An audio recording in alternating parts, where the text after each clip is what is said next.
നിങ്ങളുടെ favourite shows ഇനി ഒരിക്കലും മിസ്സാവില്ല. ഇപ്പോൾ C5 കാണും നിങ്ങളുടെ ഫേവറേറ്റ് ഷോസ് തികച്ചും സൗജന്യമായി. അങ്ങനെ നീ കരുതണ്ട പാർവതി. സ്ഥാനം കൊണ്ട് നമ്മൾ തൊഴിലാളികളാണെങ്കിലും അമ്മ ഇപ്പോ അതൊക്കെ മറന്ന് ഓഫീസിന്റെ ഉത്തരവാദിത്തങ്ങൾ എന്നെ ഏൽപ്പിച്ചിരിക്കുകയല്ലേ. അത് സാറിന്റെ കണ്ണിൽ പൊടിയിടാൻ വേണ്ടിയുള്ള പ്രഭാവതി അമ്മയുടെ ബുദ്ധി മാത്രമാണ് സർ. പക്ഷെ സാറിനത് മനസ്സിലാവുന്നില്ലല്ലോ. അത് സാറിനെ ബോധ്യപ്പെടുത്തി തരാൻ ഇപ്പൊ എനിക്ക് സാധിക്കുകയില്ല. തെളിവുകളില്ലാതെ ഞാൻ പറഞ്ഞാൽ സാർ അത് വിശ്വസിക്കുകയില്ല. പാർവതി, ഇതിനിടയില് വീണ്ടും എന്താ ചിന്തിച്ച? നഷ്ടം എങ്ങനെ നികത്താന്ന് ഒരു പ്ലാൻ തയ്യാറാക്കാൻ വേണ്ടിയല്ലേ പ്രഭാവതി അമ്മ ഇപ്പൊ അക്കൗണ്ട്സും മറ്റും വിശാൽ സാറിനെ ഏൽപ്പിച്ചിരിക്കുന്നത്. അതനുസരിച്ച് കമ്പനിയെ ലാഭത്തിലെത്തിക്കാനുള്ള ഒരു പ്ലാൻ സാർ തയ്യാറാക്കി അമ്മയെ കാണിക്കണമെന്നല്ലേ. അത് കാണിച്ചാലും അത് നടപ്പിൽ വരുത്താൻ സാധിക്കുമോ? അങ്ങനെ സാധിക്കണമെങ്കിൽ കമ്പനി ഭരണത്തിൽ എന്തെങ്കിലും ഒരു ഉത്തരവാദിത്വം സാറിനുണ്ടാവണ്ടേ? ഇപ്പൊ തൽക്കാലം ഉത്തരവാദിത്വം ഒന്നും വേണമെന്നില്ല പാർവതി. എന്റെ പ്ലാൻ അമ്മയെ കൊണ്ട് നടപ്പിൽ വരുത്തിക്കാൻ എനിക്കറിയാം. എന്റെ നിർദ്ദേശങ്ങൾ നല്ലതാണെന്ന് തോന്നിയാൽ അമ്മ ഒരിക്കലും അതൊന്നും തള്ളിക്കളയില്ല. കമ്പനിയെ ലാഭത്തിലാക്കാൻ എന്റെ ആശയങ്ങൾക്ക് സാധിക്കുമെന്ന് ഉറപ്പുള്ളതുകൊണ്ടല്ലേ അമ്മ ഈ ചുമതല എന്നെ ഏൽപ്പിച്ചിരിക്കുന്നത്. അതുകൊണ്ട് തന്നെ സ്വാഭാവികമായും ഞാൻ പറയുന്ന നിർദ്ദേശങ്ങളൊക്കെ അമ്മ അംഗീകരിക്കും. അങ്ങനെയാണെങ്കിൽ നല്ലത്. സാറിന്റെ നിർദ്ദേശങ്ങളൊന്നും പ്രഭാവതി അമ്മ നടപ്പിലാക്കില്ല സർ. പക്ഷേ സാറ് കണ്ടെത്തുന്ന പ്ലാൻ നമ്മൾ നടപ്പിലാക്കും ഏത് വിധേനയും. വിനയെ ഒന്ന് നിയന്ത്രിക്കാൻ അമ്മയോട് പറഞ്ഞാലോ എന്ന് ഞാൻ ആലോചിക്കുന്നത്. അതുകൊണ്ട് പ്രയോജനം ഉണ്ടാവുന്ന എനിക്ക് തോന്നുന്നില്ല. വിനയെ കുറ്റപ്പെടുത്തി സംസാരിക്കുന്നത് പ്രഭാവതി അമ്മയ്ക്ക് ഇഷ്ടപ്പെടാൻ സാധ്യതയില്ല. അവൻ എന്തെങ്കിലും കുറ്റപ്പെടുത്തിയാൽ അത് അമ്മയ്ക്ക് വിഷമാവും. അത് ശരിയാ. പിന്നെ വിനയെ നേർവഴിക്കെത്തിക്കാൻ എന്തോ ഒരു മാർഗം. സർ, റിയെ വിനയുടെ ജീവിതത്തിൽ നിന്ന് ഒഴിവാക്കി വിട്ടാൽ മാത്രമേ വിനയെ നമുക്ക് നമ്മുടെ വഴിക്ക് കൊണ്ടുവരാൻ സാധിക്കൂ. അവൾ അവനോടൊപ്പം ഉള്ളിടത്തോളം വിനയെ നേർവഴിക്ക് നടത്താൻ നമ്മൾ ഇനി എത്ര ശ്രമിച്ചാലും സാധിക്കില്ല. അവളെ എങ്ങനെ ഒഴിവാക്കും? അവൾ ഇത്തൽ കണ്ണി പോലെ അവനെ മുറുക്കി പിടിച്ചിരിക്കുകയല്ലേ. അവനാണെങ്കിൽ അവളുടെ വാക്കുകളൊക്കെ വേദവാക്യവും.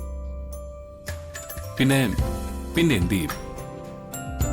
അവളുടെ മായാവലയത്തില് അവനിപ്പോ എത്തി നിൽക്കുന്നത്. മാർഗമുണ്ട് സർ.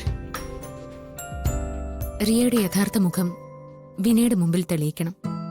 അവക്ക് മറ്റൊരു കാമുകനുണ്ടെന്നും പണമാണ് അവളുടെ ലക്ഷ്യമെന്നും പണത്തിനു വേണ്ടിയാണ് അവൾ വിനയുടെ പിന്നാലെ കൂടിയിരിക്കുന്നതെന്നും വിനയെ ബോധ്യപ്പെടുത്തണം.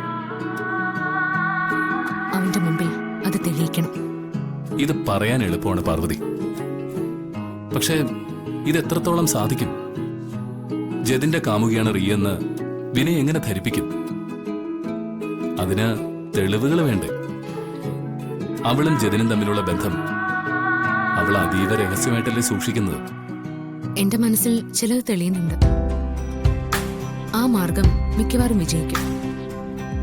ജിതിനും റിയയും തമ്മിൽ പ്രണയത്തിലാണെന്നും അവൾക്ക് മുഖ്യം പണമാണെന്നും നമ്മൾ അവനെ ബോധ്യപ്പെടുത്തണം. നമുക്ക് തെളിവുകൾ ഉണ്ടാക്കണം. പക്ഷേ അതിന് സാർ എന്റെ ഒപ്പം നിൽക്കണം. അത് പ്രത്യേകിച്ച് പറയേണ്ടതുണ്ടോ പാർവതി? ഞാനെപ്പോഴും തന്നോടൊപ്പം അല്ലേ ഉള്ളത്. എന്ത് വേണമെന്ന് പറഞ്ഞാൽ മതി, അതുപോലെ ചെയ്യാം. പോരെ?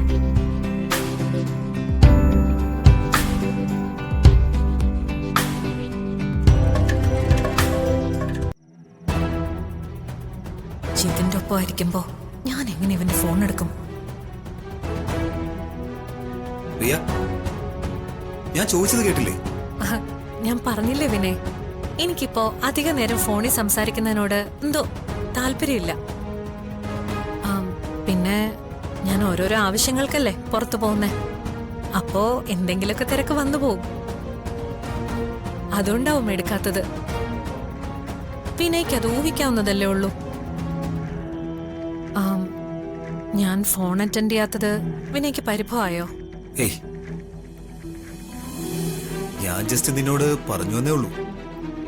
അല്ല, വിനയ്ക്ക് കുടിക്കാൻ എന്തെങ്കിലും എടുക്കണോ? ഏയ്, എനിക്കിപ്പോ ഒന്നും വേണ്ടടോ.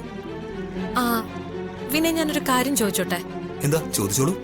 വിനയ്ക്ക് ഇപ്പോഴും ആ ഗാർഗിയോട് സ്നേഹമുണ്ടോ? താനെന്താ അങ്ങനെ ചോദിച്ചത്? അല്ല, വിനയ്ക്ക് എന്നെയാണോ അതോ ഗാർഗിയാണോ കൂടുതൽ ഇഷ്ടം? ഗാർഗി ആരാണ് കണക്കെടുത്തിരിക്കുന്നത്? അവളോട് എനിക്ക് സ്നേഹമുണ്ടെന്ന് ആരാണ് പറഞ്ഞത്? എനിക്ക് അവളോട് സ്നേഹമൊന്നുമില്ല, വെറുപ്പ് മാത്രമേ ഉള്ളൂ. അവള് വിനയ് താലി കെട്ടിക്കൊണ്ടുവന്ന ഭാര്യയല്ലേ? അപ്പോ ഇത്തിരിയെങ്കിലും സ്നേഹം വിനയ്ക്ക് അവളോട് കാണാതിരിക്കോ? എനിക്ക് അവളോടെ ഒരു തരി പോലും സ്നേഹമില്ല. ഉറപ്പാണോ? ഉറപ്പ്. അല്ല റിയപ്പോ ഇതൊക്കെ എന്തിനാണ് എന്നോട് ചോദിക്കുന്നത്? അവൾ എന്നെ കുറിച്ച് എന്തെങ്കിലും ഏഷണി പറഞ്ഞ് വിനയെ വിശ്വസിപ്പിക്കാൻ ശ്രമിച്ചാ വിനയ് വിശ്വസിക്കോ? ഹേയ്, ഒരിക്കലുമില്ല. അവളുടെ വാക്കുകൾക്ക് ഞാൻ ചെവി കൊടുക്കേയില്ല. എനിക്കത് വിശ്വസിക്കാലോ അല്ലേ? അതിനെന്താ എത്ര സംശയം? വിശ്വസിക്കാം. അല്ല ഇതൊക്കെ താനെന്തിനാ ഇപ്പൊ എന്നോട് ചോദിച്ചത്? അത് വിനയ്, ഗാർഗി എന്നെ വെല്ലുവിളിച്ചിരിക്കുവാ. അവൾ ഏഷണി പറഞ്ഞ് വിനയെ വിശ്വസിപ്പിച്ചിട്ട് വിനയ് വന്ന് എന്നെ ഇവിടുന്ന് ഇറക്കി വിടുന്നു. പിന്നെ അവള് പറഞ്ഞാലുടൻ ഞാനിപ്പോ അങ്ങോട്ട് വിശ്വസിക്കാൻ പോവല്ലേ? അവളെവിടെ? ഞാനൊന്ന് ചോദിക്കട്ടെ. അയ്യോ, വേണ്ട വേണ്ട, വിനയായിട്ട് അങ്ങോട്ട് പോയി ചോദിക്കണ്ട. അവളെ അങ്ങനെ വിട്ടാ ശരിയാവില്ലല്ലോ. വേണ്ട വിനയ്, ഞാൻ പറയുന്നൊന്ന് കേൾക്ക്. ഇപ്പൊ വിനയ് ഒന്നും ചോദിക്കണ്ട.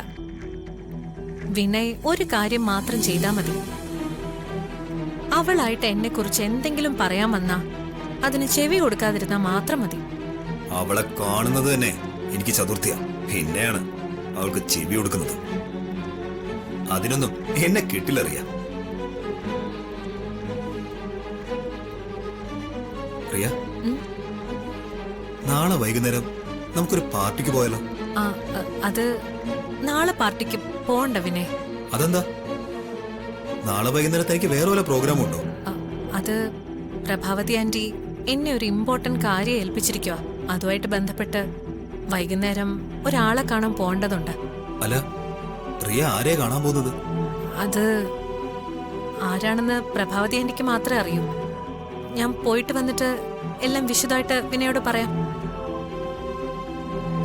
ഇപ്പൊ തന്നെ നേരം വൈകി, ഞാൻ പോയി കിടക്കട്ടെ. നാളെ രാവിലെ നേരത്തെ പോവാനുള്ളതല്ലേ?